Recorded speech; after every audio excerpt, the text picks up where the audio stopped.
ঢাকা ৯ স্বতন্ত্র প্রার্থী হিসেবে আমি যে মনোনয়নপত্র দিয়েছিলাম আমার প্রার্থিতা বৈধ ঘোষণা করা হয়েছে। গত এক সপ্তাহে আসলে খুব একটা অন্যরকম অভিজ্ঞতার মধ্যে দিয়ে গিয়েছি। দেশে বিদেশে সবাই অনেক শুভকামনা জানিয়েছেন, অনেক দোয়া করেছেন। যখন রাস্তায় মানুষের সাথে কথা বলছিলাম, অনেকেই হতাশা প্রকাশ করেছেন, কষ্ট পেয়েছেন, বলছেন দোয়া করছেন। তাদের সকলকে ধন্যবাদ। সকলের জনসমর্থনেই ইনশাল্লাহ আগামী নির্বাচনে আমি প্রার্থী হিসেবে লড়াই করতে পারবো। সেজন্য সবাইকে ধন্যবাদ। এখানে আমার আইনজীবী টিম আছে, তাদেরকে ধন্যবাদ। এবং দেশে বিদেশে যে যেখান থেকে শুভকামনা জানিয়েছেন, দোয়া জানিয়েছেন, সকলকে অনেক ধন্যবাদ।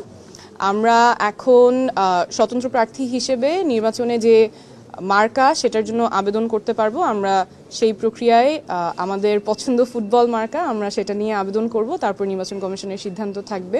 নির্বাচন কমিশনকেও ধন্যবাদ, ওনারা আমাদের যুক্তিগুলো শুনেছেন। সর্বোপরি আমরা বলছিলাম যে আমাদের দৃঢ় বিশ্বাস আপনাদের জনসমর্থন নিয়েই আগামী নির্বাচনে লড়াই করতে পারবো ইনশাল্লাহ।